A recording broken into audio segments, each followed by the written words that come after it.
Magandang araw sa inyo mga kaibigan at sa lahat ng naaabot ng aking munting channel.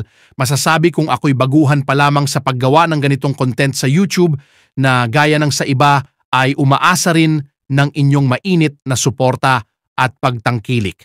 Kung inyong nagugustuhan ang mga kwentong kagaya nito ay hinihikayat ko kayong mag-subscribe, share, and like. Maraming salamat po. Ang pinakaunang ginawa kong istorya ay ang pinakapaborito kong kwento at tagpo sa kasaysayan ng Biblia sa katauhan ni Jose. Si Jose ay anak ni Jacob, na isa sa 12 angkan at haligi ng bayang Israel. Ang kanyang kwento ay nagsimulang nakatala sa mga banal na aklat ng Genesis, Kapitulo 37. Tara at atin nang sisimulan ang napakagandang kwento ni Jose. Nagpaiwan si Jacob para manirahan sa Kanaan, ang lupaing tinitirhan din dati ng kanyang ama. Ito ang salaysay tungkol sa pamilya ni Jacob. Nang 17 taong gulang si Jose, nagbabantay siya ng mga hayop kasama ng kanyang mga kapatid na mga anak ni Bilha at ni Zilpa na mga asawa ng kanyang ama. Ipinagtapat ni Jose sa kanyang ama ang masasamang ginagawa ng kanyang mga kapatid. Mas mahal ni Jacob si Jose kaysa sa iba niyang mga anak dahil matanda na siya nang isilang si Jose. Kaya itinahi niya si Jose ng maganda at mahabang damit. Pero nang napansin ng mga kapatid ni Jose na mas mahal siya ng kanilang ama kaysa sa kanila, nagalit sila kay Jose at sinabihan ito ng masasakit na salita. Isang gabi na naginip si Jose nang isalaysay niya ito sa mga kapatid niya.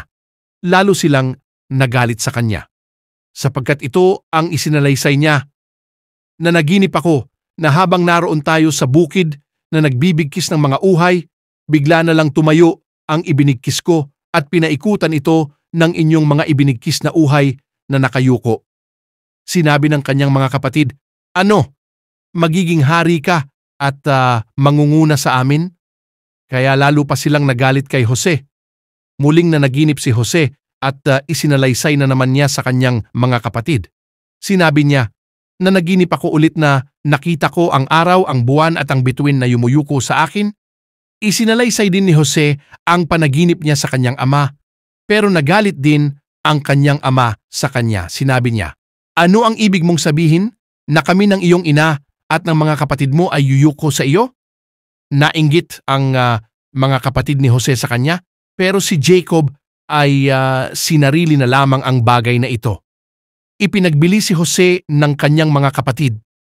Isang araw, pumunta ang mga kapatid ni Jose sa Shechem para magbantay ng mga hayop ng kanilang ama. Sinabi ni Jacob kay Jose, "Ang mga kapatid mo ay naroon sa Shechem na nagpapastol ng mga hayop. Pumunta ka roon at tingnan mo kung maayos ang kalagayan ng mga kapatid mo at ng mga hayop. Bumalik ka agad at sabihin sa akin." Sumagot si Jose, "Opo, ama." Kaya mula sa lambak ng Hebron, pumunta si Jose sa Shechem. Nang naroon na siyang pagalagala sa bukid, may lalaking nagtanong sa kanya kung ano ang hinahanap niya. Sumagot siya, "Hinahanap ko po ang mga kapatid ko. Alam niyo po ba kung saan sila nagpapastol?" Sinabi ng lalaki, "Wala na sila rito. Narinig kong pupunta raw sila sa Dotan." Kaya sinundan sila roon ni Jose at nakita niya sila sa Dotan. Malayo pa si Jose ay nakita na siya ng mga kapatid niya. At bago pa siya makarating, binalak na nila na patayin siya. Sinabi nila, "Paparating na ang mapanaginipin. Halik kayo, patayin natin siya at ihulog sa isa sa mga balon dito. Sabihin na lang natin na pinatay siya ng mabangis na hayop. Tingnan nga natin kung magkakatotoo ang mga panaginip niya." Nang marinig ni Ruben ang balak nila, pinagsikapan niyang iligtas si Jose. Sinabi niya, "Huwag na lang natin siyang patayin. Ihulog niyo na lang siya rito sa balon sa ilang, pero huwag ninyo siyang papatayin." Sinabi iyon ni Ruben dahil plano na niyang iligtas si Jose at ibalik sa kanilang ama. Kaya pagdating ni Jose, hinubad nila ang mahaba at magandang damit nito at inihulog sa balon na walang tubig. Habang kumakain sila, may natanaw silang mga mangangalakal na Ishmaelitang nanggaling sa Gilead. Ang mga kamelyo nila ay may kargang mga sangkap, gamot at pabangong dadalhin sa Ehipto. Sinabi ni Judah sa kanyang mga kapatid, "Ano ba ang makukuha natin kung papatayin natin ang kapatid natin at ililihim ang kamatayan niya? Ang mabuti pa siguro, ipagbili natin siya sa mga Ishmaelitang iyan. Huwag natin siyang patayin dahil kapatid natin siya." Pumayag ang mga kapatid ni Judah sa sinabi niya. Kaya pagdaan ng mga ngalakal na Ishmaelita, iniahon nila si Jose mula sa balon at ipinagbili nila sa halagang 20 pirasong pilak. At dinala si Jose ng mga Ishmaelita sa Ehipto. Nang bumalik si Ruben sa balon, wala na doon si Jose. Kaya pinunit niya ang kanyang damit sa lungkot. Pagkatapos bumalik siya sa mga kapatid niya at sinabi, "Wala na doon ang nakababata nating kapatid. Paano na ako ngayon makakauwi roon kay ama?" Nagkatay sila ng kambing at isinawsaw sa dugo nito ang damit ni Jose. Pagkatapos, dinala nila ang damit ni Jose sa kanilang ama at sinabi, "Nakita po namin ito. Tingnan po ninyong mabuti kung kay Jose po ito o hindi." Nakilala agad ni Jacob ang damit. Sinabi niya, "Sa kanya ito. Pinatay siya ng mabangis na hayop. Tiyak na niluray-luray siya ng hayop." Pinunit agad ni Jacob ang kanyang damit at nagdamit ng sako bilang pagluluksa. Nagluksa siya ng matagal sa pagkamatay ng kanyang anak. Inaliw siya ng lahat ng anak niya pero patuloy pa rin ang pagdadalamhati niya. Sinabi niya, "Hayaan niyo na lang ako. Mamamatay akong nagdadalamhati dahil sa pagkamatay ng anak ko." At nagpatuloy ang pag-iyak niya dahil kay Jose. Samantala doon sa Ehipto, ipinagbili ng mga Midianita si Jose kay Potifar na isa sa mga opisyal ng Faraon. Si Potifar ay kapitan ng mga gwardya sa palasyo. Ginagabayan ng Panginoon si Jose kaya naging matagumpay siya. Doon siya nakatira sa bahay ng amo niyang Ehipsyo na si Potifar. Nakita ni Potifar na ginagabayan ng Panginoon si Jose at pinagpapala sa lahat ng ginagawa niya, kaya't panatag ang kalooban niya kay Jose. Ginawa niya ito na sarili niyang alipin at tagapamahala ng kanyang sambahayan at ng lahat ng kanyang ari-arian. Mula ng panahong si Jose ang namamahala, binasbasan ng Panginoon ang sambahayan ni Potifar na Ehipsyo at ang lahat ng ari-arian niya sa kanyang bahay at bukirin. Ginawa ito ng Panginoon dahil kay Jose. Ipinagkatiwala ni Potifar ang lahat kay Jose at wala na siyang ibang iniintindi maliban na lang sa pagpili ng kakainin niya. Gwapo si Jose at matipuno ang katawan. Hindi nagtagal, nagkagusto sa kanya ang asawa ng kanyang amo. Inakit niya si Jose para sumiping sa kanya, pero tumanggi si Jose. Sinabi niya sa babae, "Pakinggan niyo po ako. Ipinagkatiwala po sa akin ng amo ko ang lahat ng kanyang ari-arian kaya hindi na po siya nag-aalaa sa mga gamit dito sa kanyang sambahayan. Wala na pong hihigit sa akin sa sambahayang ito. Ipinagkatiwala niya sa akin ang lahat maliban lang sa inyo dahil asawa niya kayo. Kaya hindi ko po magagawang pagtaksilan ang amo ko at magkasala sa Diyos." Kahit araw-araw ang pangaakit ng babae kay Jose na sumiping sa kanya, hindi pa rin siya pumayag. Isang araw pumasok si Jose sa bahay para magtrabaho. Nagkataon na wala kahit isang alipin sa loob ng bahay. Hinawakan siya sa damit ng asawa ng amo niya at sinabi, "Sipingan mo ako." Pero tumakbong palabas ng bahay si Jose at naiwan ang balabal niya na hawak ng babae. Nang makita ng babae na nakalabas si Jose at hawak niya ang balabal nito, tinawag niya ang kanyang mga alipin at sinabi, "Tingnan ninyo, dinalhan tayo rito ng asawa ko ng isang Hebreo para hamakin tayo. Alam niyo ba na pumasok siya sa silid ko para pagsamantalahan ako pero sumigaw ako, kaya tumakbo siya palabas at naiwan niya ang kanyang balabal." Itinago ng babae ang balabal ni Jose hanggang sa dumating ang kanyang asawa. Isinalaysay niya agad sa asawa niya ang nangyari. Sinabi niya, "Ang Hebreong alipin na dinala mo rito ay gusto akong hamakin dahil pumasok siya sa silid ko para pagsamantalahan ako. Pero tumakbo siya palabas nang sumigaw ako at naiwan pa nga ang kanyang balabal." Nang marinig ni Potifar ang salaysay ng kanyang asawa tungkol sa ginawa ni Jose, galit na galit siya. Kaya Ipinadakip niya si Jose at ipinasok sa bilangguan ng hari, pero kahit nasa bilangguan si Jose, ginagabayan pa rin siya ng Panginoon. At dahil sa kabutihan ng Panginoon, panatag ang loob ng tagapamahala ng bilangguan kay Jose. Kaya ipinagkatiwala niya kay Jose ang pamamahala sa lahat ng bilanggo at ang lahat ng gawain sa bilangguan. Hindi nag-aalala ang tagapamahala ng bilangguan sa mga bagay na ipinagkatiwala niya kay Jose dahil ginagabayan ng Panginoon si Jose at pinagpapala sa lahat ng ginagawa niya. Ipinaliwanag ni Jose ang dalawang panaginip, Genesis Kapitulo 40, versikulo 1 hanggang 23. Pagkatapos ng mga nangyaring ito, nagkasala sa Faraon ang pinuno ng mga taga-silbi niya ng alak at pinuno ng mga panadero. Lubhang nagalit ang hari sa dalawa niyang opisyal na ito. Kaya ipinabilanggo niya ang mga ito sa bahay ng kapitan ng mga guwardya sa palasyo kung saan naroon din si Jose na kabilanggo. Si Jose ang katiwala ng kapitan ng mga guwardya na nag-aalaga sa kanila. Nagkasama sila ng matagal sa bilangguan. Isang gabi, na naginip ang tagasilbi ng alak at ang panadero ng Faraon habang naroon sila sa bilangguan. Ang bawat isa sa kanila ay magkaiba ang panaginip at magkaiba rin ang kahulugan. Kinaumagahan, pagpunta ni Jose sa kanila, nakita niyang nanlulupaypay sila. Kaya tinanong niya sila, "Bakit kayo malungkot?" Sumagot sila, "Na naginip kasi kami pero walang makapagpaliwanag ng kahulugan nito." Sinabi ni Jose, "Ang Diyos ang nagbibigay ng kaalaman sa pagpapaliwanag ng kahulugan ng mga panaginip. Sige, sabihin niyo sa akin kung ano ang mga panaginip ninyo." Kaya sinabi ng pinuno ng tagasilbi ng alak ang kanyang panaginip. Sinabi niya, "Na naginip ako na may isang puno ng ubas sa aking harapan at ito'y may 3 sanga. Tumubo ito, namulaklak at nahinog ang mga bunga. Nakahawak daw ako sa saro ng Faraon at pumitas ng ubas at piniga ko agad sa saro. Pagkatapos ibinigay ko ang saro sa hari." Sinabi ni Jose, "Ito ang kahulugan ng panaginip mo. Ang 3 sanga ay nangangahulugan ng 3 araw.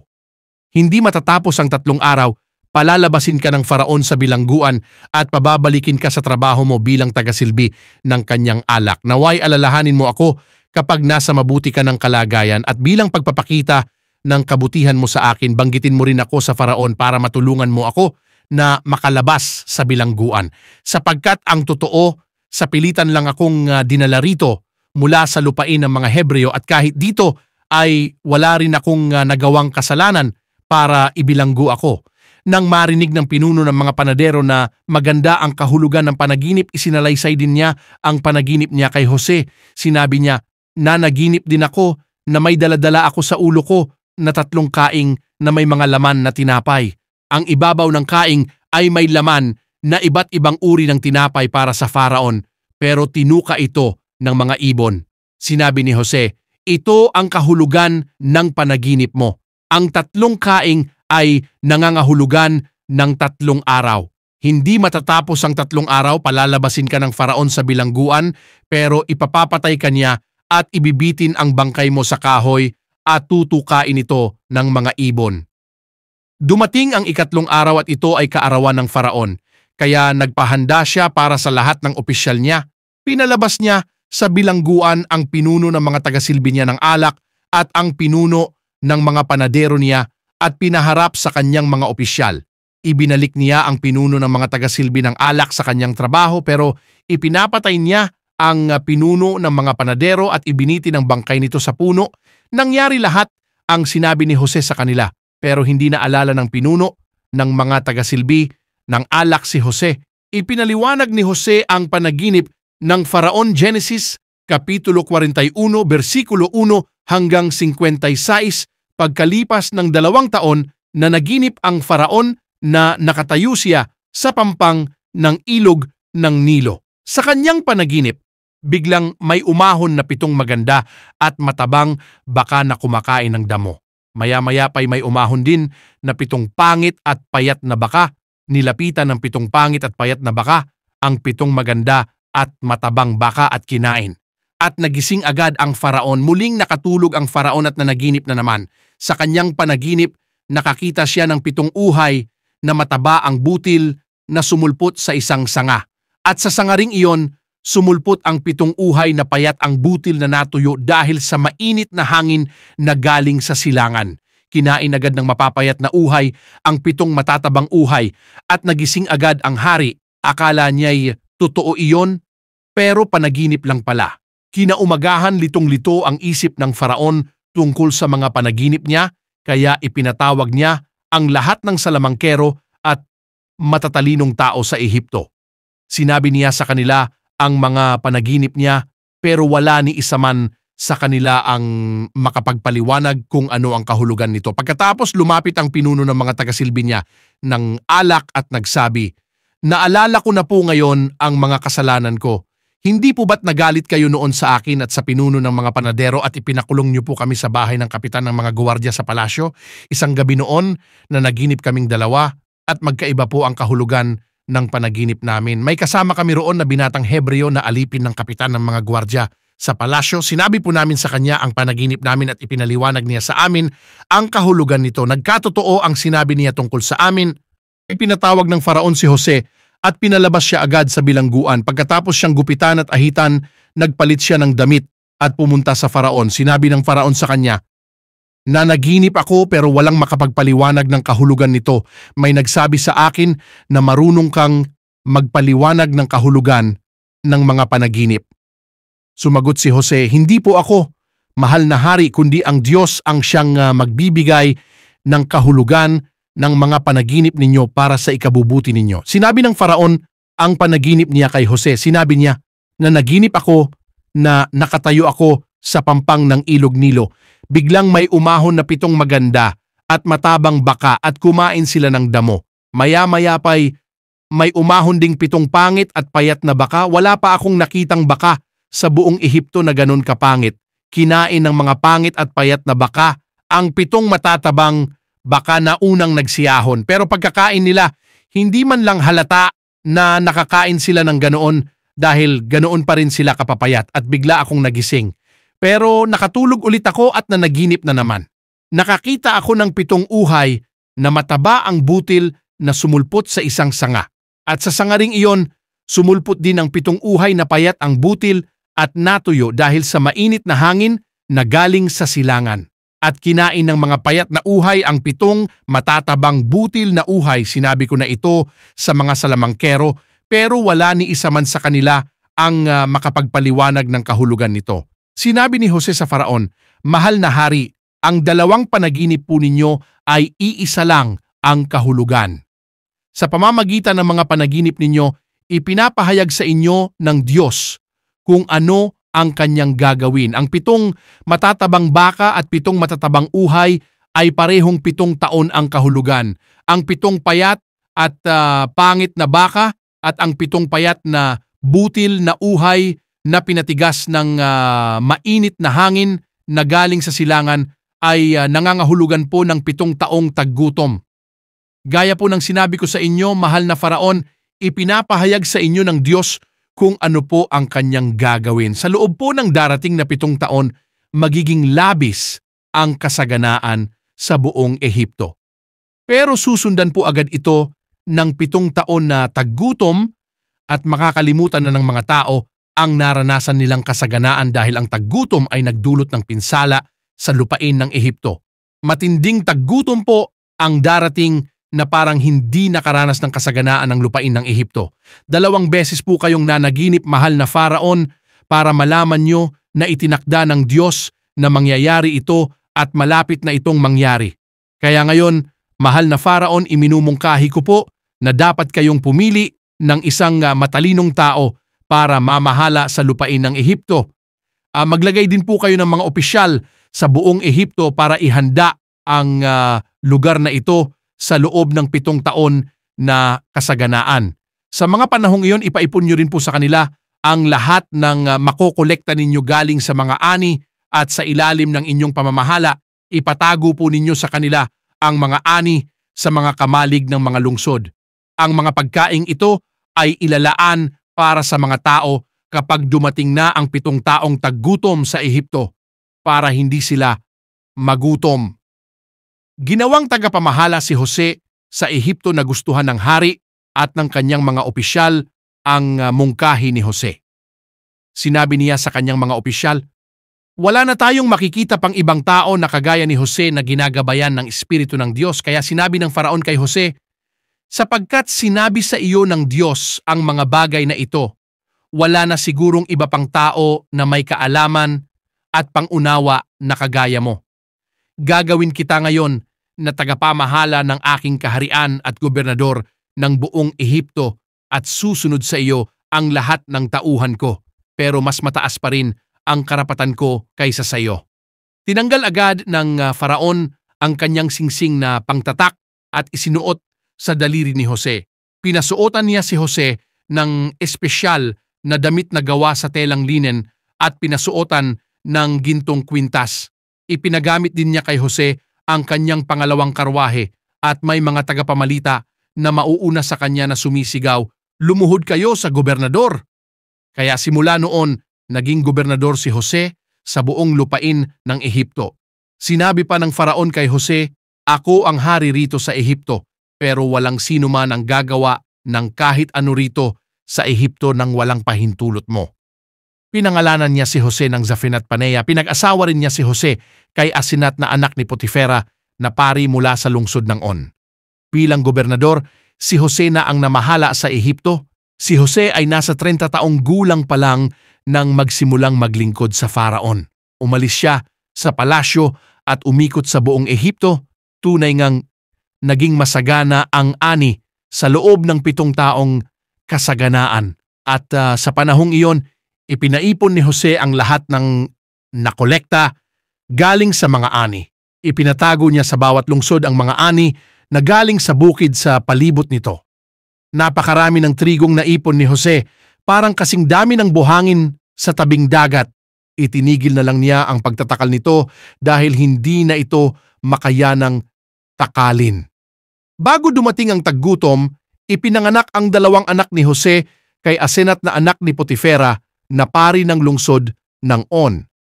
Pinangalanan ni Jose ang panganay na Manase dahil ayon sa kanya, dahil sa tulong ng Diyos, nakalimutan ko ang mga paghihirap ko at ang aking pananabik sa sambahayan ng aking ama. Pinangalanan niya ang pangalawa niyang anak na Efraim, sapagkat ayon sa kanya, dahil sa tulong ng Diyos, naging masagana ako sa lugar kung saan nakaranas ako ng mga paghihirap. Natapos na ang 7 taong kasaganaan sa Ehipto at nagsimula na ang 7 taong taggutom. Katulad ng sinabi ni Jose, may taggutom sa iba't ibang lugar pero may pagkain sa buong Ehipto. Dumating ang panahon na naramdaman din ng mga taga-Ehipto ang taggutom, kaya humingi sila ng pagkain sa hari. Sinabi ng hari sa kanila, "Pumunta kayo kay Jose dahil siya ang magsasabi sa inyo kung ano ang gagawin ninyo. Lumaganap ang taggutom kahit saan." At dahil sa matinding taggutom sa buong Ehipto, pinabuksan ni Jose ang lahat ng kamalig at pinagbilhan ng pagkain ang mga taga-Ehipto. Pumunta rin sa Ehipto ang halos lahat ng bansa para bumili ng pagkain kay Jose dahil matindi ang taggutom sa kanilang bansa. Pumunta sa Ehipto ang mga kapatid ni Jose, Genesis Kapitulo 42, versikulo 1 hanggang 38. Nang malaman ni Jacob na may ipinagbibiling pagkain sa Ehipto, sinabi niya sa mga anak niyang lalaki, "Ano pa ang hinihintay ninyo? Nabalitaan ko na may ipinagbibili raw na pagkain sa Ehipto kaya pumunta kayo roon at bumili para hindi tayo mamatay sa gutom." Kaya lumakad ang 10 kapatid ni Jose sa Ehipto para bumili ng pagkain. Pero hindi ipinasama ni Jacob si Benjamin na nakababatang kapatid ni Jose dahil natatakot siya na baka may masamang mangyari sa kanya. Kaya pumunta ang mga anak ni Jacob sa Ehipto kasama ng mga taga-ibang lugar para bumili ng pagkain dahil laganap na ang taggutom sa buong Canaan. Bilang gobernador ng Ehipto, tungkulin ni Jose na pagbilhan ng pagkain ang lahat ng tao. Kaya pagdating ng mga kapatid niya, yumukod sila kay Jose bilang paggalang sa kanya. Pagkakita ni Jose sa kanila, nakilala niya agad ang mga ito pero siya'y hindi nila nakilala. Hindi lang siya nagpahalata na siya si Jose. Nagtanong siya sa kanila kung taga saan sila. Sumagot sila, "Taga Canaan po kami at pumunta po kami rito para bumili ng pagkain. Naalala agad ni Jose ang panaginip niya tungkol sa kanila na naging dahilan kung bakit sila nagalit sa kanya. Kaya nagsalita siya ng masasakit na salita sa kanila. Mga espiya kayo! Pumunta kayo rito para tingnan kung ano ang kahinaan ng bansa namin. Sumagot sila, hindi po! Hindi po kami espiya! Pumunta po kami rito para bumili ng pagkain. Magkakapatid po kaming lahat sa isang ama at nagsasabi po kami ng totoo. Hindi po kami espiya. Pero sinabi ni Jose, hindi ako naniniwala. Pumunta kayo rito para tingnan kung ano ang kahinaan ng bansa namin. Sumagot sila, 12 po kaming magkakapatid at isa lang po ang aming ama na naroon ngayon sa Canaan. Ang bunso po namin ay naiwan sa kanya. Ang isa po naming kapatid ay wala na. Sinabi ni Jose, kagaya ng sinabi ko, mga espiya talaga kayo, pero susubukan ko kayo kung totoo talaga ang mga sinasabi ninyo. Isinusumpa ko sa pangalan ng Faraon na hindi kayo makakaalis dito hanggat hindi ninyo maisasama ang bunsong kapatid nyo rito. Pauuwiin ang isa sa inyo para kunin ang kapatid ninyo. Ang maiiwan sa inyo'y ikukulong hanggang sa mapatunayan ninyo ang sinasabi ninyo dahil kung hindi, talagang mga espiya nga kayo. At ipinakulong niya ang mga ito sa loob ng 3 araw. Sa 3 araw, sinabi ni Jose sa kanila, iginagalang ko ang Diyos, kaya bibigyan ko pa kayo ng pagkakataong mabuhay kung susundin lang ninyo ang iniutos ko sa inyo. Kung nagsasabi kayo ng totoo, magpaiwan dito ang isa sa inyo at makakauwi kayo at makakapagdala kayo ng pagkain para sa nagugutom ninyong pamilya. Pagkatapos, dalhin nyo rito ang bunsong kapatid ninyo para mapatunayan ko na hindi kayo nagsisinungaling at para hindi ko kayo ipapatay. At ginawa nila ito. Habang hindi pa sila nakakaalis, sinabi nila sa isa't isa, mananagot tayo sa ginawa natin sa kapatid natin. Nakita natin ang paghihirap niya nang nagmamakaawa siya sa atin pero hindi natin siya kinaawaan. Kaya ito ang dahilan kung bakit dumating ang mga paghihirap na ito sa atin. Sinabi ni Ruben, hindi ba't sinabi ko sa inyo noon na huwag ninyo siyang saktan pero hindi kayo nakinig sa akin kaya sinisingil na tayo ngayon sa kanyang pagkamatay. Hindi nila alam na nauunawaan ni Jose ang usapan nila dahil habang nakikipag-usap siya sa kanila ay may tagapagpaliwanag siya. Lumayo muna si Jose sa kanila at umiyak. Pero hindi nagtagal, bumalik siya at nakipag-usap sa kanila. Hiniwalay niya si Simeon sa kanila at ipinagapos sa kanilang harapan. Bumalik sa Canaan ang mga kapatid ni Jose. Pagkatapos, iniutos ni Jose na punuin ng pagkain ang mga sako ng kanyang mga kapatid at ibalik sa mga sako nila ang kani-kanilang bayad at pabaunan sila ng kanilang mga pangangailangan sa kanilang paglalakbay. Nasunod lahat ang iniutos ni Jose, isinakay agad ng mga kapatid ni Jose ang mga sako nila sa kanilang asno at umalis. Nang nagpalipas sila ng gabi sa isang lugar, isa sa kanila ang nagbukas ng sako niya para pakainin ang kanyang asno. Pagbukas niya, nakita niya roon ang perang ibinayad niya. Sumigaw siya sa kanyang mga kapatid, ibinalik ang ibinayad ko, nandito sa sako ko. Nanlupaypay silang lahat at kinabahan. Nagtanungan sila, ano kaya itong ginawa ng Diyos sa atin? Pagdating nila sa Canaan, sinabi nila sa kanilang amang si Jacob ang lahat ng nangyari sa kanila. Sinabi nila kay Jacob, pinagsalitaan po kami ng masasakit ng gobernador ng Ehipto at pinagbintangan na mga espiya raw po kami. Pero sinagot po namin siya na hindi kami espiya at nagsasabi kami ng totoo. Sinabi rin po namin na 12 po kaming magkakapatid at isa lang ang aming ama.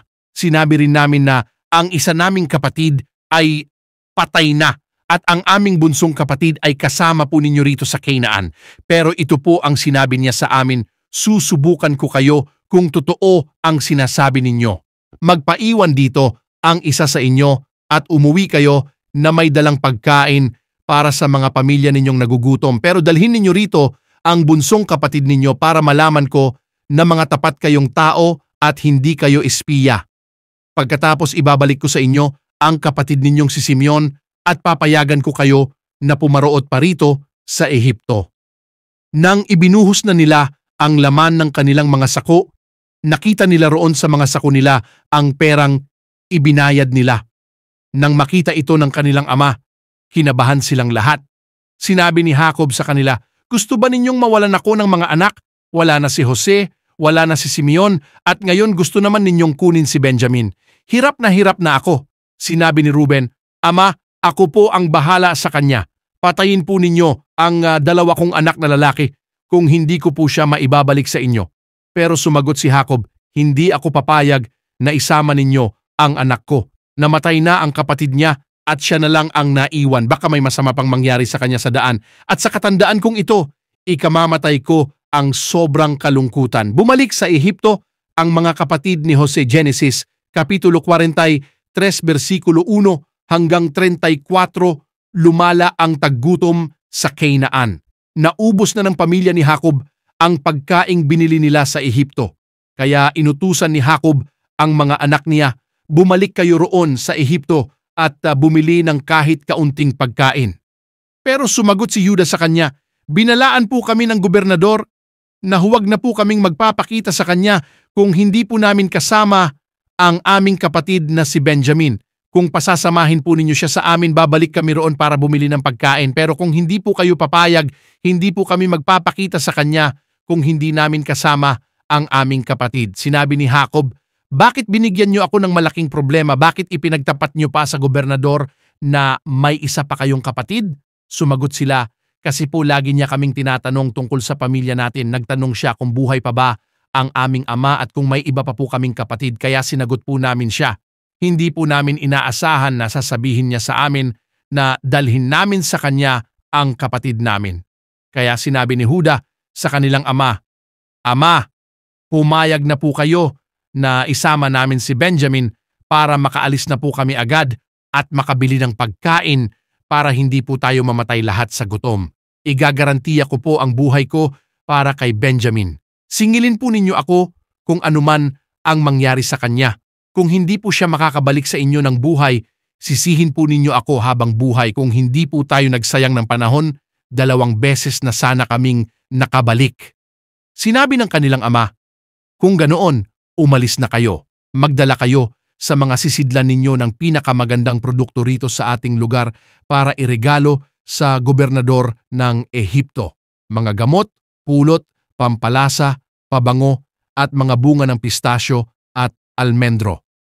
Doblehin ninyo ang dala ninyong pera dahil dapat ninyong ibalik ang perang ibinalik sa mga sako ninyo. Baka nagkamali lang sila noon, isama ninyo ang kapatid ninyong si Benjamin at bumalik kayo agad sa gobernador ng Ehipto. Naway hipuin ng makapangyarihang Diyos ang puso ng gobernador para mahabag siya sa inyo at ibalik niya sa inyo sina Simeon at Benjamin.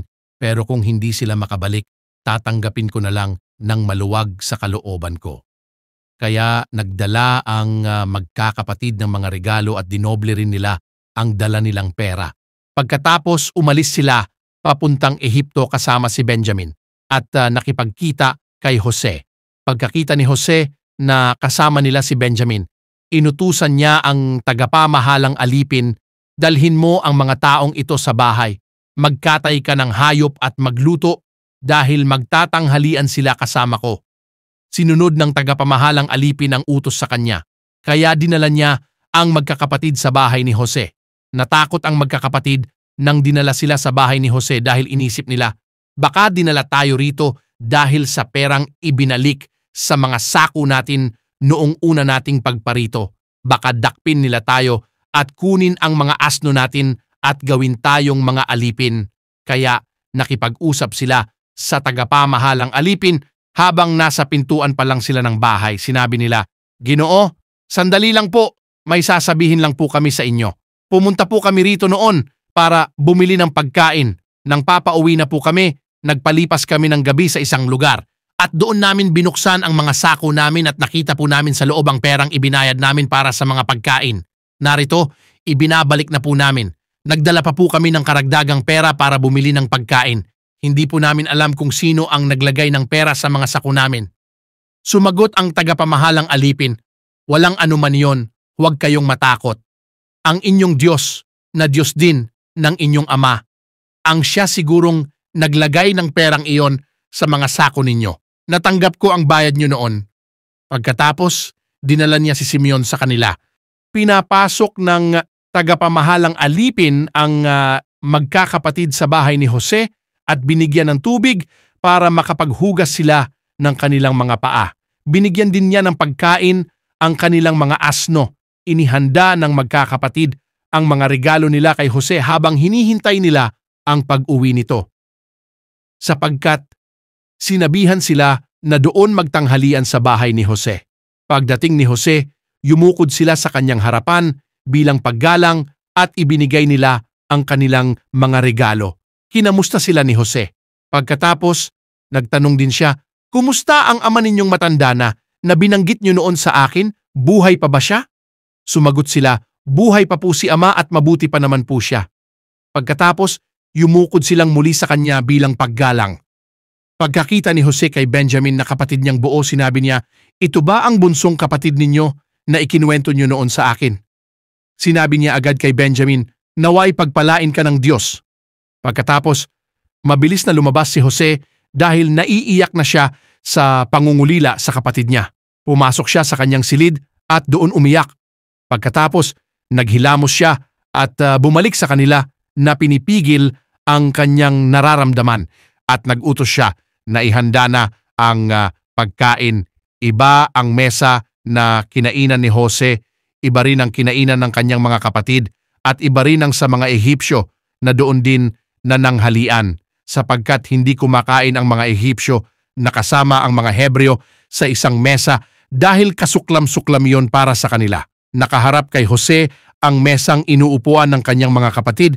Nagtitinginan ang magkakapatid dahil nagtaka sila na magkakasunod ang pagkakaupo nila sa mesa mula sa panganay hanggang sa bunso.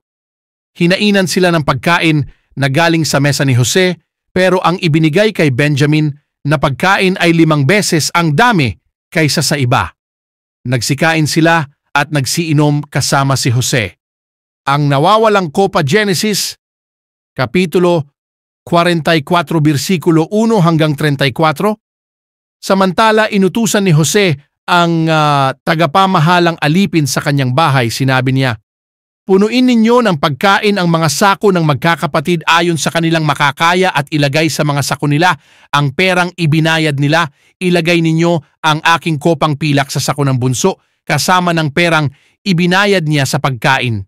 Ginawa ng tagapamahalang alipin niya ang sinabi ni Jose. Kinabukasan, maagang umalis ang magkakapatid na daladala ang kanilang sako. Hindi pa sila nakakalayo sa lungsod nang sabihin ni Jose sa kanyang tagapamahalang alipin, "Bilis, habulin mo ang mga taong iyon at kung maabutan mo sila'y sabihin mo sa kanila, bakit masama ang iginanti ninyo sa mabuting ipinakita namin sa inyo? Bakit kinuha ninyo ang kopa na iniinuman ng aking amo at ginagamit niya sa panghuhula? Masama ang ginawa ninyong ito." Naabutan ng tagapamahalang alipin ang magkakapatid at sinabi niya ito sa kanila. Sinabi nila sa tagapamahalang alipin, "Paano po ninyo nasabi iyan? Imposibleng gawin namin ang bagay na iyan. Alam nyo rin na mula sa Canaan ay dinala namin pabalik sa inyo ang perang nakita namin sa aming mga sako. Kaya bakit magnanakaw pa kami ng pilak o ginto sa bahay ng amo ninyo? Kapag nakita nyo ang kopa na iyan sa isa sa amin, patayin nyo siya at magiging alipin nyo kami." Sinabi ng tagapamahalang alipin, "Sige, kapag nakita ko ang kopa sa isa sa inyo ay magiging alipin ko siya at ang matitira sa inyo'y walang pananagutan." Kaya nagmadaling ibinaba ng bawat isa ang mga sako nila at binuksan ito. Agad na hinanap ng tagapamahalang alipin ang kopa sa mga sako magmula sa panganay hanggang sa bunso at ang kopa ay nakita sa sako ni Benjamin. Nang makita ito ng magkakapatid, pinunit nila ang kanilang mga damit. Sa sobrang kalungkutan, muli nilang isinakay sa asno ang mga sako nila at bumalik sa lungsod. Nang dumating si Judah at ang mga kapatid niya sa Ehipto, naroon pa rin si Jose sa bahay niya. Pumasok sila sa bahay at lumuhod sa harapan ni Jose. Sinabi ni Jose sa kanila, "Ano ba itong ginawa ninyo? Hindi nyo ba alam na marunong akong manghula kaya wala kayong maitatago sa akin?" Sinabi ni Judah, Mahal na gobernador, wala na po kaming ikakatuwiran pa sa inyo at hindi po namin masasabi na hindi kami nagkasala. Ang Diyos po ang siyang naghahayag ng aming kasalanan. Ngayon lahat po kami ay alipin na ninyo at ang isa na nakitaan ng kopa. Pero sinabi ni Jose, hindi ko magagawa iyan. Kung kanino lang nakita ang kopa, siya lang ang magiging alipin ko at makakauwi na kayo sa inyong ama ng matiwasay. Nagmakaawa si Juda para kay Benjamin, lumapit si Juda kay Jose at sinabi, hinihiling ko sa inyo mahal na gobernador na kung maaari pakinggan niyo ako. Huwag sana kayong magalit sa akin, kayo na gaya ng Faraon. Tinanong niyo kami noon kung mayroon pa kaming ama at kapatid at sinagot po namin na may ama pa kami na matanda na at may bunso kaming kapatid na ipinanganak sa kanyang katandaan. Sinabi po namin na patay na ang kapatid niya at siya na lang ang naiwan sa kanilang magkakapatid na buo. At mahal na mahal po siya ng aming ama. Sinabi rin po namin na dadalhin namin siya sa inyo para makita nyo rin siya. Sinabi namin sa inyo na hindi maaaring iwanan ng bunsong kapatid namin ang aming ama dahil baka ang pag-alis ng kanyang anak ang siyang ikamatay niya. Pero sinabi niyo po sa amin na huwag kaming magpapakita sa inyo kung hindi namin kasama ang aming bunsong kapatid. Ang lahat ng ito'y sinabi namin sa aming ama noong umuwi kami. Hindi nagtagal, sinabi ng aming ama na muli kaming bumalik dito at bumili ng pagkain. Pero sinabi po namin sa kanya na makakaalis lang kami kung kasama namin ang aming bunsong kapatid dahil hindi kami maaaring magpakita sa inyo kung hindi namin kasama ang bunso namin. Ito ang isinagot niya sa amin, alam niyo naman na dalawa lang ang anak ko, sa asawa kong si Raquel, ang isa'y wala na. Maaaring niluray-luray siya ng mababangis na hayop at hanggang ngayon hindi ko pa siya nakikita. Kung kukunin niyo pa ang isang ito na naiwan sa akin at kung may mangyari sa kanya, baka mamatay ako dahil sa sobrang paghihirap ng aking kalooban. Kaya ang buhay po ng aming ama ay nakasalalay sa buhay ng kanyang anak. Kung uuwi kami na hindi namin siya kasama, tiyak na mamamatay sa kalungkutan ang aming ama na matanda na. Itinaya ko ang aking buhay para sa kanyang anak. Sinabi ko po sa aking ama na kung hindi ko maibabalik sa kanya ang kanyang anak, ako ang dapat sisihin habang buhay. Kaya mahal na gobernador, ako na lang po ang magpapaiwan dito bilang alipin ninyo sa halip na ang kanyang anak. At payagan nyo na lang po siyang makauwi kasama ng mga kapatid niya. Hindi po ako pwedeng umuwi nang hindi kasama ang anak niya. Hindi ko po kayang tiisin na makita ang masamang mangyayari sa aming ama. Nagpakilala si Jose sa kanyang mga kapatid. Genesis Kapitulo 45 versikulo 1 hanggang 28. Hindi na mapigilan ni Jose ang kanyang sarili kaya pinalabas niya ang kanyang mga alipin. At nang sila na lamang ang naroon, nagpakilala siya sa kanyang mga kapatid. Umiyak ng malakas si Jose kaya narinig ito ng mga Ehipsyo at ng sambahayan ng Faraon. Sinabi ni Jose sa kanyang mga kapatid, "Ako si Jose, totoo bang buhay pa ang ating ama?" Pero hindi nakasagot sa kanya ang mga kapatid niya dahil natulala sila. Kaya sinabi ni Jose, "Lumapit kayo sa akin." Nang lumapit na sila, sinabi niya, "Ako si Jose na kapatid ninyo, ang ipinagbili at dinala nyo rito sa Ehipto. Ngayon, huwag kayong mag-alala at huwag ninyong sisihin ang sarili nyo dahil ipinagbili nyo ako rito dahil ang Diyos ang siyang nagsugo sa akin dito para iligtas ang buhay ninyo. Ikalawang taon pa lang ito ng taggutom at may susunod pang 5 taon na walang ani. Pero sinugo ako rito ng Diyos para mailigtas kayo at mapanatili ang marami sa inyo rito sa mundo. Kaya hindi kayo ang nagpadala sa akin dito kundi ang Diyos. Ginawa niya akong tagapayo ng Faraon, tagapamahala ng kanyang sambahayan at ng buong Ehipto. Ngayon, magmadali kayong bumalik sa aking ama at sabihin niyo sa kanya na ang anak niya ay ginawa ng Diyos na tagapamahala ng buong Ehipto. At sabihin ninyo sa kanya na pinapapunta ko siya rito sa akin sa lalong madaling panahon. Sabihin niyo rin sa kanya na maaari siyang tumira sa lupain ng Goshen kasama ang kanyang mga anak at mga apo, mga hayop at ang lahat ng ari-arian niya para malapit siya sa akin. Aalagaan ko siya rito sa Goshen dahil may darating pang 5 taon na taggutom. Ayaw kong magutom siya at ang kanyang sambahayan, pati ang kanyang mga hayop. Nagpatuloy si Jose sa pagsasalita. Ngayong alam nyo na, maging ng kapatid kong si Benjamin, na talagang ako si Jose na nakikipag-usap sa inyo. Sabihin nyo sa aking ama ang tungkol sa karangalang nakamit ko rito sa Ehipto at ang lahat ng nakita ninyo tungkol sa akin at dalhin nyo siya agad dito sa akin. Pagkatapos niyakap ni Jose ang kanyang kapatid na si Benjamin, umiiyak siya habang nakayakap kay Jose. Pagkatapos, pinaghahagkan ni Jose ang lahat ng kapatid niya at patuloy siyang umiiyak sa kanila. Pagkatapos noon ay nakipag-usap sa kanya ang mga kapatid niya. Nang makarating ang balita sa palasyo ng Faraon na dumating ang mga kapatid ni Jose, natuwa ang Faraon at ang kanyang mga opisyal. Sinabi ng Faraon kay Jose, sabihin mo sa mga kapatid mo na kargahan nila ng pagkain ang mga hayop nila at bumalik sa lupain ng Canaan. Pagkatapos, dalhin nila rito ang kanilang ama at ang kanilang pamilya dahil ibibigay ko sa kanila ang pinakamagandang lupain sa Ehipto at matitikman nila ang pinakamagandang ani nito. Sabihin mo rin sa kanila na magdala sila ng mga karwahe mula rito sa Ehipto para masakyan ng mga asawa at anak nila sa paglipat nila rito at dalhin nila rito ang kanilang ama. Huwag na silang manghinayang sa mga ari-arian nilang maiiwan dahil ang magagandang bagay sa buong Ehipto ay magiging sa kanila. Ginawa ito ng mga anak ni Jacob at ayon sa utos ng Faraon, binigyan ni Jose ang mga kapatid niya ng mga karwahe at pinabaunan ng pagkain sa kanilang paglalakbay. Binigyan din niya ang bawat isa sa kanila ng damit, pero ang ibinigay niya kay Benjamin ay 5 damit at 300 pirasong pilak. Pinadalhan din niya ang kanyang ama ng 10 asnong may mga kargang pinakamagandang ani mula sa Ehipto at 10 babaeng asno na may mga kargang trigo, tinapay at mga baon ng kanyang ama sa paglalakbay. Nang pinaalis na niya ang kanyang mga kapatid, sinabi niyang huwag silang mag-aaway sa daan. Kaya umalis sila sa Ehipto at bumalik sa kanilang ama sa Canaan.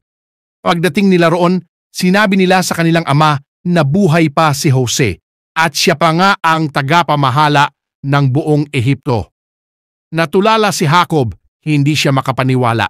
Pero nang sinabi nila sa kanya ang lahat ng sinabi ni Jose sa kanila at nang makita niya ang mga karwahe na ipinadala ni Jose para sa pagpunta niya sa Ehipto, bigla siyang lumakas. Sinabi ni Jacob, naniniwala na ako ang anak kong si Jose ay buhay pa. Pupuntahan ko siya bago ako mamatay. Pumunta si Jacob sa Ehipto, Genesis Kapitulo 46, versikulo 1 hanggang 34. Umalis si Jacob papuntang Ehipto kasama ang sambahayan niya na dala ang lahat ng kanyang ari-arian. Pagdating niya sa Beersheba, naghandog siya sa Diyos ng ama niyang si Isaac. Kinagabihan, nakipag-usap ang Diyos sa kanya sa pamamagitan ng isang pangitain. Tinawag ng Diyos si Jacob at sumagot si Jacob sa kanya. Pagkatapos, sinabi niya, ako ang Diyos na siyang Diyos ng iyong ama. Huwag kang matakot pumunta sa Ehipto dahil gagawin ko kayong isang kilalang bansa roon. Ako mismo ang kasama mo sa pagpunta sa Ehipto at muli kitang ibabalik dito sa Canaan. At kung mamamatay ka na, nandyan si Jose sa iyong tabi. Pinasakay si Jacob ng mga anak niya sa karwaheng ibinigay ng Faraon para sakyan niya. Pinasakay din nila ang mga asawa at anak nila at lumipat sila mula sa Beersheba. Dinala nila ang mga hayop at mga ari-ariang naipon nila sa Canaan. Dinala rin ni Jacob sa Ehipto ang lahat ng kanyang lahi, ang mga anak niya at mga apo. Ang bilang ng lahat ng anak at apo ni Jacob na pumunta sa Ehipto ay 66. Hindi pa kabilang dito ang mga asawa ng kanyang mga anak. Kasama ang 2 anak ni Jose na ipinanganak sa Ehipto, 70 ang kabuuan ng sambahayan ni Jacob na natipon sa Ehipto. Nang hindi pa sila nakakarating sa Ehipto, inutusan ni Jacob si Juda na maunang pumunta kay Jose para ituro sa kanila ang lugar ng Goshen.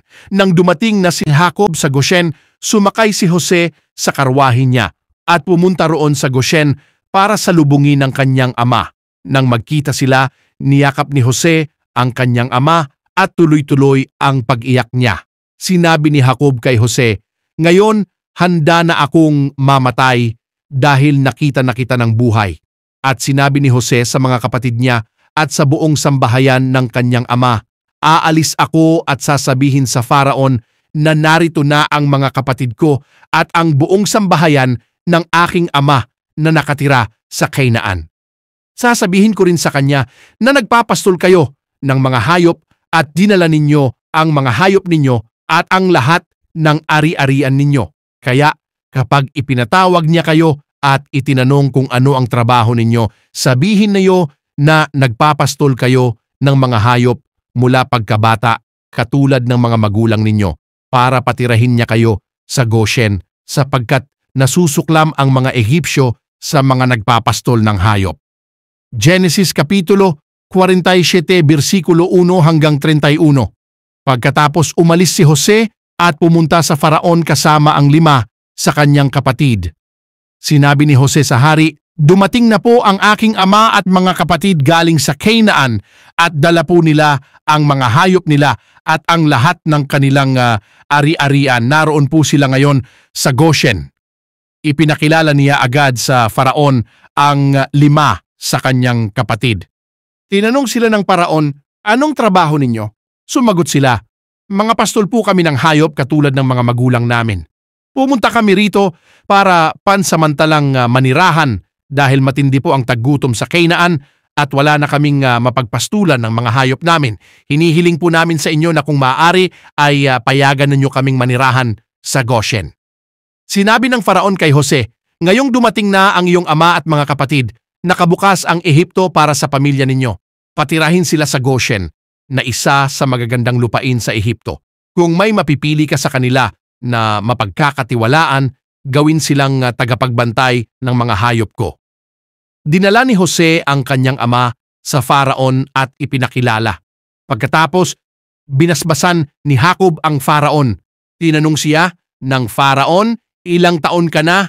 Sumagot siya, 130 taon. "Maikli at mahirap po ang naging buhay ko rito sa lupa. Hindi ito umabot sa kahabaan ng buhay ng aking mga ninuno." Pagkatapos muli niyang binasbasan ang Faraon at umalis siya sa harapan ng Faraon. Ayon sa utos ng Faraon, inilagay ni Jose sa ayos ang kanyang ama at mga kapatid sa Ehipto.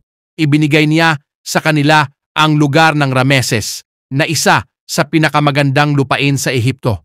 Sinustentuhan ni Jose ng pagkain ang kanyang ama, mga kapatid at ang buong sambahayan ng kanyang ama ayon sa dami ng kanilang mga anak. Ngayon, malala na ang taggutom kaya wala ng pagkain kahit saan. Nanghina na ang mga tao sa Ehipto at sa Canaan dahil sa gutom. Tinipon ni Jose ang lahat ng perang ibinayad ng mga taga-Ehipto at taga-Kanaan na bumili ng pagkain at dinala ito sa palasyo ng Faraon. Dumating ang panahon na naubos na ang perang pambili ng mga taga-Ehipto at ng mga taga-Canaan. Pumunta ang mga taga-Ehipto kay Jose at sinabi, "Wala na po kaming pera. Kung maaari, bigyan na lang ninyo kami ng pagkain dahil mamamatay na kami sa gutom." Sinabi ni Jose, "Kung wala na talaga kayong pera, dalhin nyo rito ang mga hayop ninyo at iyon ang ibayad ninyo sa pagkain ninyo." Kaya dinala nila kay Jose ang kanilang mga kabayo, tupa, baka at asno at ipinalit ito sa pagkain. Sa loob ng 1 taon, sinustentuhan sila ni Jose ng pagkain kapalit ng kanilang mga hayop. Pagkalipas ng 1 taon, pumunta na naman ang mga tao kay Jose at nagsabi, "Hindi po maitatago sa inyo na wala na kaming pera at ang mga hayop namin ay nariyan na sa inyo. Wala na pong naiwan sa amin maliban sa aming sarili at mga lupain. Kaya tulungan niyo po kami para hindi kami mamatay at hindi mapabayaan ang mga lupain namin. Payag po kami na maging alipin na lang ng hari at mapa sa kanya ang mga lupain namin para may makain lang kami. Bigyan niyo po kami agad ng mga binhi na maitatanim para hindi kami mamatay at hindi namin mapabayaan ang mga lupain namin." Kaya ipinagbili ng lahat ng taga-Ehipto ang mga lupain nila kay Jose dahil matindi na ang taggutom. Binili ni Jose ang lahat ng ito para sa hari, kaya ang mga lupaing iyon ay naging pag-aari ng Faraon. Ginawa ni Jose na mga alipin ng Faraon ang mga tao sa buong Ehipto. Ang mga lupain lang ng mga pari ang hindi nabili ni Jose. Hindi nila kailangang ipagbili ang mga lupain nila dahil sinusustentuhan sila ng faraon ng pagkain at ng mga pangangailangan nila. Sinabi ni Jose sa mga tao, "Ngayon na nabili ko na kayo pati ang mga lupain ninyo para sa faraon, heto ang binhi para makapagtanim kayo. Kapag aani kayo, ibigay ninyo sa faraon ang 20% ng ani ninyo at sa inyo na ang matitira para may maitanim kayo at may makain ang buong sambahayan ninyo." Sinabi ng mga tao, "Yung Ginoo, napakabuti po ninyong amo sa amin. Iniligtas niyo ang buhay namin. Pumapayag po kami na maging alipin ng faraon." Kaya ginawa ni Jose ang kautusan sa lupain ng Ehipto na ang 20% ng ani ay para sa faraon. Ang kautusang ito ay nagpapatuloy pa hanggang ngayon. Ang mga lupain lang ng mga pari ang hindi naging pag-aari ng faraon. Tumira ang mga Israelita sa Goshen na sakop ng Ehipto. Nagkaroon sila roon ng lupain at dumami pa ang lahi nila. Tumira si Jacob sa Ehipto ng 17 taon, nabuhay siya hanggang 147 taon nang naramdaman niyang malapit na siyang mamatay.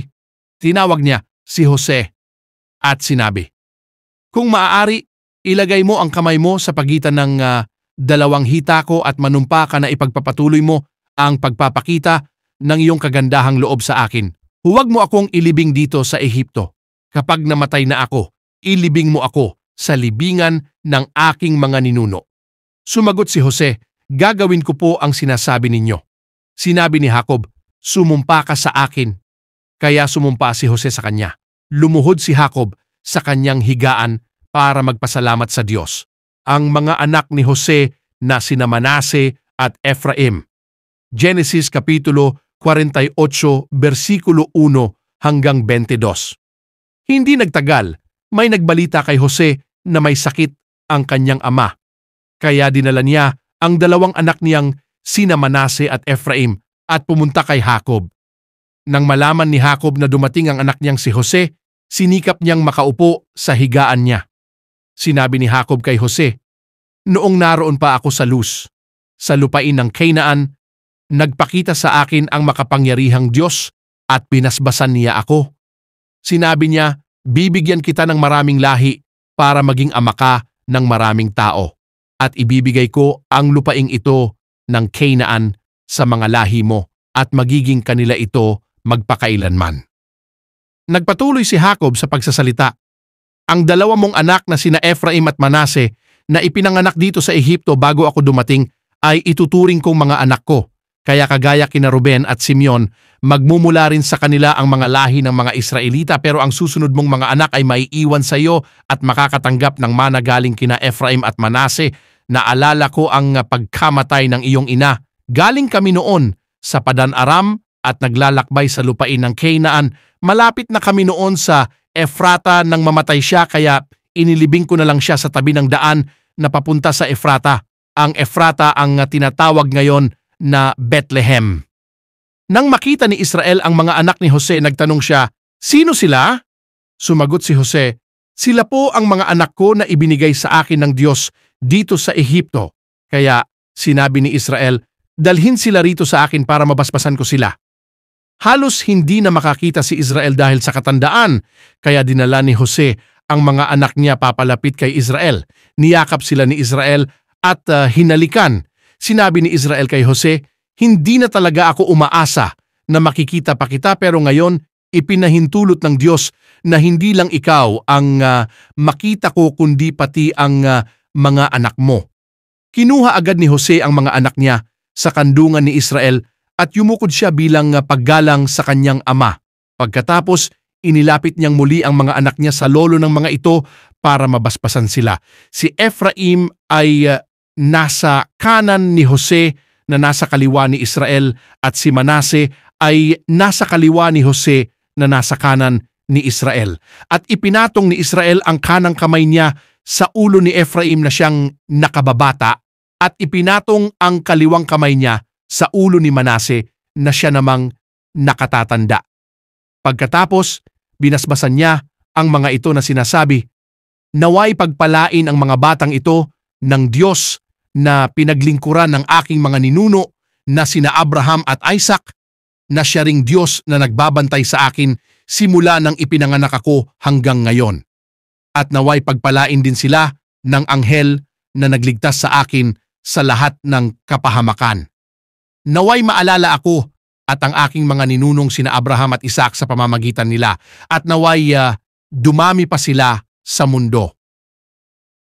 Nang makita ni Jose na ipinatong ng kanyang ama ang kanang kamay nito sa ulo ni Ephraim, hindi niya ito ikinatuwa.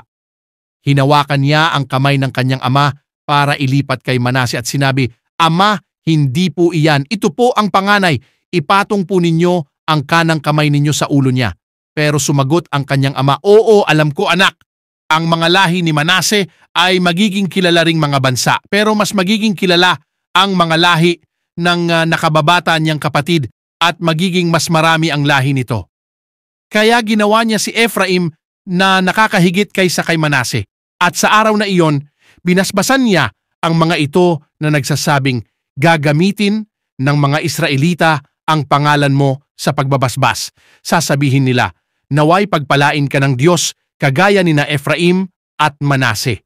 Kaya sinabi ni Israel kay Jose, "Malapit na akong mamatay, pero huwag kayong mag-aalala dahil sasamahan kayo ng Diyos at pababalikin kayo sa lupain ng iyong ninuno.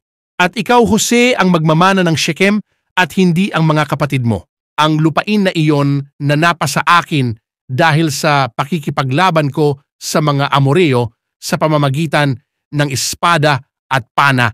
Binasbasan ni Jacob ang mga anak niya. Genesis Kapitulo 49, versikulo 1 hanggang 28.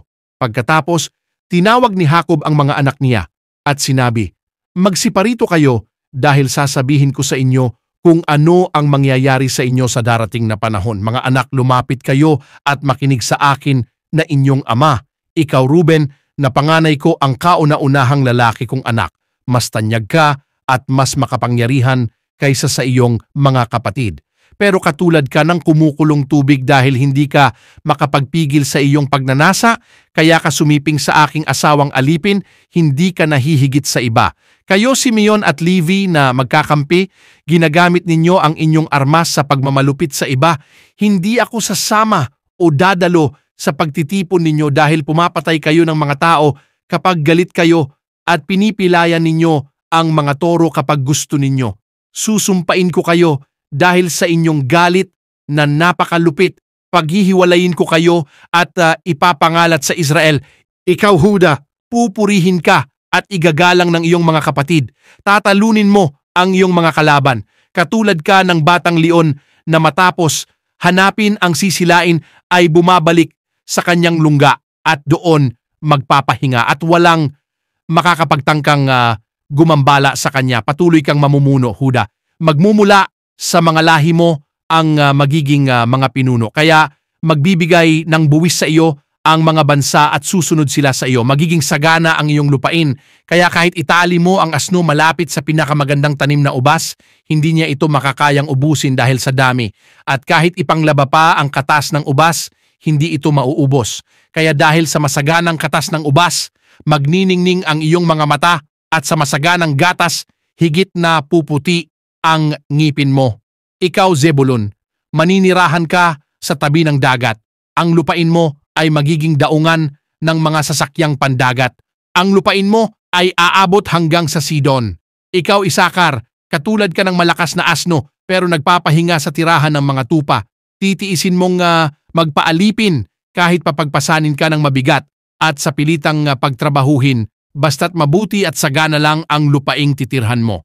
Ikaw, Dan, pangungunahan mong mabuti ang iyong mga tao bilang isa sa mga lahi ng Israel. Magiging katulad ka ng makamandag na ahas sa tabi ng daan na tumutuklaw ng paa ng dumaraan na kabayo, kaya nahuhulog ang nakasakay dito. Pagkatapos, sinabi ni Jacob, "O Panginoon, naghihintay po ako sa inyong pagliligtas." Nagpatuloy pa siya sa pagsasalita, "Ikaw, Gad, lulusubin ka ng grupo ng mga tulisan pero gagantihan mo sila habang tumatakas sila. Ikaw, Asher, magiging sagana ka sa pagkain. Aani ka ng mga pagkain na para sa mga hari. Ikaw, Naftali, katulad ka ng pinakawalang usa na nanganganak ng magagandang supling. Ikaw, Jose, katulad ka ng mailap na asno sa tabi ng bukal o sa tabi ng bangin. Kaiinisan ka ng mga mamamana. Sa galit nila ay papanain ka nila pero palagi mo rin silang papanain. At ang braso mo ay patuloy na lalakas dahil sa tulong ng makapangyarihang Diyos ni Jacob, ang tagapagbantay at ang bato na kanlungan ng Israel. Siya ang makapangyarihang Diyos ng iyong mga ninuno na tumutulong at nagpapala sa iyo. Bibiyayaan kanya ng ulan at tubig sa mga bukal at bibiyayaan kanya ng maraming anak at hayop. Ngayon, marami akong pagpapala, labis pa sa kasaganaan noon nung mga sinaunang kaburulan. Naway matanggap mo ang mga pagpapalang ito, Jose. Ikaw na nakakahigit kaysa sa iyong mga kapatid. Ikaw, Benjamin, katulad ka ng asong lobo na sumisila sa umaga ng kanyang nahuli para kainin at sa gabi ay pinaghahati-hatian ang natirang nasamsam. Sila ang 12 anak ni Jacob na pinanggalingan ng mga lahi ng Israel. At iyon ang huling habilin ni Jacob sa bawat isa sa kanila.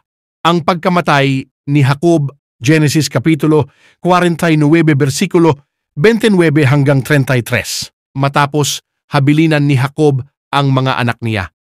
Sinabi niya, ngayon, sandali na lang at makakasama ko na ang mga kamag-anak ko sa kabilang buhay. Ilibing niyo ako sa libingan ng aking mga ninuno doon sa kuweba na nasa sa bukid ni Efron na Heteo. Ang bukid na iyon ay nasa Macpela sa silangan ng Mamre na sakop ng Canaan. Binili ng lolo kong si Abraham ang bukid na iyon kay Efron para gawing libingan. Doon siya inilibing pati ang lola kong si Sarah at ang mga magulang kong sina Isaac at Rebecca at doon ko rin inilibing si Leah. Ang bukid at kuweba ay binili sa mga Heteo. Pagkatapos magsalita ni Jacob sa kanyang mga anak, nahiga siya at nalagutan ng hininga at isinama siya sa kanyang mga kamag-anak na sumakabilang buhay na. Niyakap agad ni Jose ang kanyang ama at hinalikan habang umiiyak. Pagkatapos, inutusan niya ang mga lingkod niyang manggagamot na imbalsamohin ang kanyang ama. Kaya inimbalsamo nila ito. Tumagal ang pag-iimbalsamo sa kanya ng 40 araw ayon sa kinaugalian ng mga Ehipsyo. Nagluksa ang mga Ehipsyo sa loob ng 70 araw. Nang matapos ang kanilang pagluluksa, sinabi ni Jose sa mga opisyal ng Faraon, kung maaari ay sabihin ninyo sa Faraon na pahintulutan niya akong ilibing ang aking ama sa Canaan. Sapagkat bago siya namatay, ipinasumpan niya ako na ilibing ko siya sa libingang ipinagawa niya sa Canaan. Babalik din ako agad pagkatapos ng libing. Nang malaman ito ng Faraon, sinabi niya kay Jose, tuparin mo ang ipinangako mo sa iyong ama. Umalis ka at ilibing siya. Kaya umalis si Jose kasama ang maraming opisyal ng Faraon, ang mga tagapamahala ng palasyo at ang mga tagapamahala ng Ehipto, kasama rin ang sambahayan ni Jose at ang sambahayan ng kanyang ama, pati ang kanyang mga kapatid. Ang naiwan sa Goshen ay ang maliliit nilang anak at ang mga hayop nila, kasama rin nila ang mga karwahe at mga ngabayo. Talagang napakarami nila. Pagdating nila sa giikan sa Atad, malapit sa ilog ng Jordan, nagluksa sila roon para kay Jacob at labis ang kanilang pag-iyak. Labis ang kalungkutan ni Jose sa loob ng 7 araw para sa kanyang ama. Nang makita ng mga Kananeo ang pagdadalamhati nila sa may giikan sa Atad, sinabi nila labis ang pagdadalamhati ng mga Ehipsyo. Kaya ang lugar na iyon na malapit sa ilog ng Jordan ay tinawag na Abel Mizraim.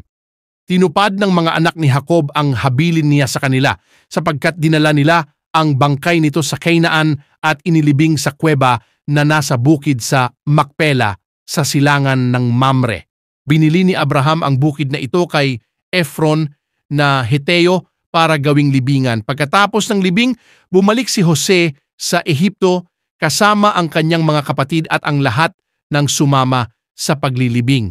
Ang pangako ni Jose sa kanyang mga kapatid ngayong patay na ang kanilang ama, sinabi ng mga kapatid ni Jose, baka nagkikimkim pa ng galit sa atin si Jose at gumanti siya sa ginawa natin sa kanya. Kaya nagpadala sila ng mensahe kay Jose na nagsasabi, nagbilin ang ama natin bago siya mamatay na sabihin sa iyo na patawarin mo kami sa masamang ginawa namin sa iyo. Kaya ngayon, patawarin mo sana kami alang-alang sa Diyos ng ating Ama.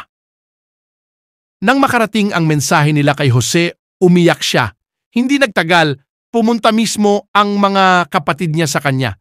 Pagdating nila, nagpatira pa sila sa harapan niya bilang paggalang. Pagkatapos, sinabi nila, handa kaming maging alipin mo. Pero sumagot si Jose sa kanila, huwag kayong matakot. Sino ako para makialam sa plano ng Diyos? Totoong nagplano kayo ng masama sa akin, pero plinano na ng Diyos na magdulot iyon ng kabutihan na siyang nagligtas ng marami sa inyo sa taggutom. Kaya huwag kayong matakot. Susustentuhan ko kayo ng pagkain pati ang mga anak ninyo.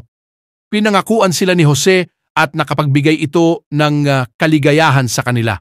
Ang pagkamatay ni Jose, Genesis Kapitulo 50, versikulo 22 hanggang 26. Nanatili si Jose sa Ehipto kasama ang buong sambahayan ng kanyang ama. Nabuhay siya ng 100 at 10 taon. Nakita pa niya ang mga apo niya sa tuhod sa anak niyang si Ephraim at sa apo niyang si Makir na anak ni Manase. Itinuring niya bilang sariling anak ang mga anak ni Makir. Ngayon sinabi ni Jose sa kanyang mga kamag-anak, malapit na akong mamatay, pero hindi kayo pababayaan ng Diyos. Kukunin niya kayo sa lugar na ito at dadalhin sa lugar na ipinangako niya kay Abraham, Isaac at Jacob. Pagkatapos, pinasumpa ni Jose ang mga Israelita. Sinabi niya, ipangako ninyo na kung paaalisin na kayo rito ng Diyos, dadalhin din ninyo ang mga buto ko sa pag-alis nyo sa lupaing ito. Namatay si Jose roon sa Ehipto sa edad na 110. Inimbalsa mo siya at inilagay sa kabaong. At dito nagtatapos ang kwento sa kasaysayan ng buhay ni Jose. Minsan, may mga pangyayari sa buhay ng tao na sa tingin natin tila baga tayo'y sawi at pinabayaan ng Diyos. May mga tagpo rin na kahit anong sikap natin ay tila baga mailap pa rin sa atin ang mga mabubuting bagay at kay hirap ito abutin.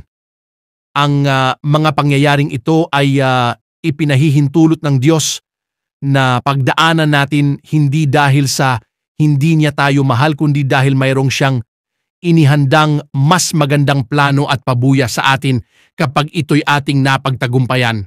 Habang dumaraan tayo sa mga mahihirap na sitwasyon at mga pagsubok sa buhay, ang Diyos ay hindi magpapabaya bagkus ikaw ay kanyang alalayan at patnubayan. Ang Diyos ay hihirang ng mga kasangkapan upang maging katuwang mo na siya rin namang magpapalakas ng loob mo at magtatanggol sa iyo.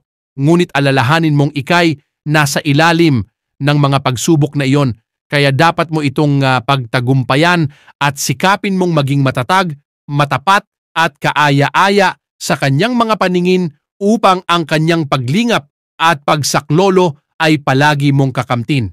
Ang tagpong ito sa buhay ni Jose ay isang magandang halimbawa na bagamat siya'y dumaan sa mga pagsubok, pinagkaisahan at ipinagkanulo ng kanyang mga kapatid, maging ng panunukso ng asawa ni Potipar ay nananatili siyang tapat at mabuti sa paningin ng Diyos, kaya siya'y tinulungan at hindi pinabayaan. Ipinakikita lang ng kwentong ito sa buhay ni Jose na ang Diyos ay nagbibigay ng mga pagsubok at mga sitwasyong hindi pangkaraniwan sapagkat si Jose ay may malaking responsibilidad at siya ang ginawang kasangkapan upang maging sugo at upang maisakatuparan ang plano ng Diyos na ang makikinabang ay hindi lamang ang kanyang buong pamilya, kundi maging ang buhay ng buong sangkatauhan. Sana ay nagustuhan ninyo at may natutunan kayong aral sa kwentong ito ni Jose na nakasulat sa mga banal na aklat. Naway nakapagdudulot ito sa inyo ng kaaliwan sa inyong mga pakikinig. Maraming salamat po sa inyong walang sawang pagsubaybay at patuloy na pagtangkilik. Hanggang sa muli,